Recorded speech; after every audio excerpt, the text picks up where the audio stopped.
Hey guys, how's it going? My name is Joe Tyrrell and welcome back to GP Blog. Is the Red Bull Driver Academy a failure? It's a question that doesn't really have an answer. However, the Red Bull Junior program is without a shadow of a doubt the most controversial and most fascinating junior setup. It's seen world champions produced, and not just any old champions, arguably one of the greatest in Sebastian Vettel. However, they also go through drivers like they're going out of fashion. So we thought we'd go through some of the drivers, give them a grade and decide whether the Red Bull Junior program has or has not been a failure. You're going to want to watch until the end for our verdict.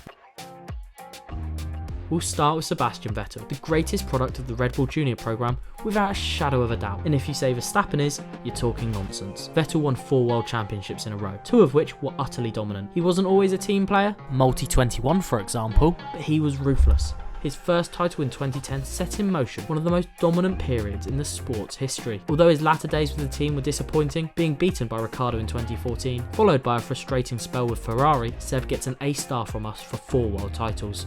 Max Verstappen is Red Bull's golden boy, and they would have done anything to make him world champion, which they did in 2021. He looks on course for a second this season, and he truly is an immensely talented driver. He brings everything: drama, action on and off the track, as Esteban Ocon found out, and he tends to speak his mind, which will be refreshing to some. Verstappen may end up surpassing Vettel, but until then, Max is getting an A on his Red Bull report card.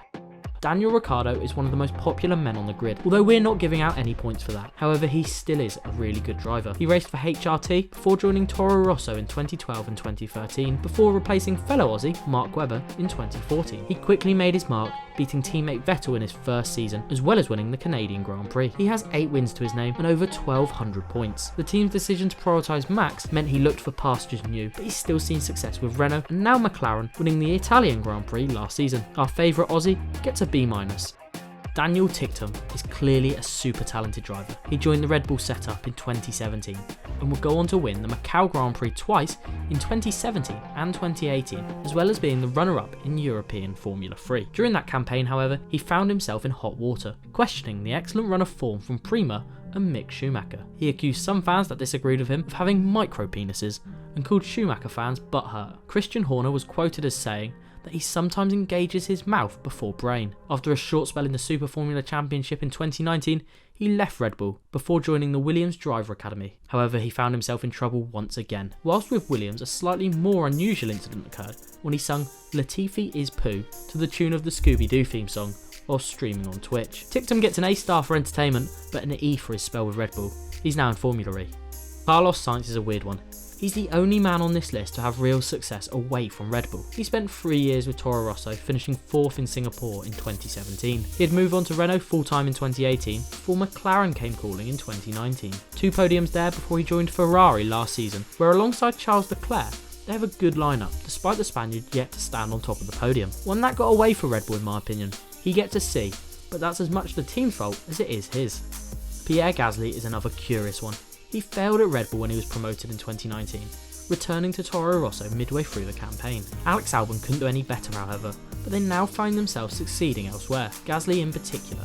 Back at AlphaTauri, he's won races, the 2020 Italian Grand Prix, he's finished on the podium and is a great number 1 driver for AlphaTauri. He's tied down again now, as of recording this, for 2023, but it seems a matter of time until Gasly moves to a top team, with Mercedes, Alpine and McLaren all linked to the driver. Gasly's a class act, so he gets a C+ from me.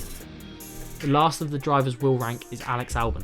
A stellar first half of 2019 saw him earn a promotion, but he found it tough going and was replaced by Sergio Perez after just a year and a half and 2 podiums. He's now at Williams and proving a solid driver for a team on the comeback trail. It's only good enough for a D after a disappointing spell with Red Bull.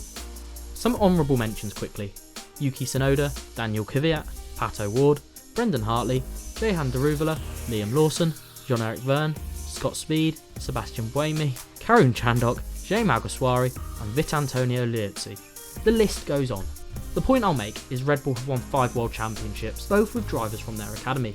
However, the supporting driver has always come from outside the programme, Mark Webber and Sergio Perez. So either Red Bull aren't patient enough with their support drivers, or they're not good enough. Maybe, if they created a more well-rounded package, the drivers might have more of a chance. So for that reason, the Red Bull Junior programme gets a big, fat F from me. It's a failure. Well, this is entirely my opinion, and I'd love to hear yours. Let me know your thoughts on the grades in the comments.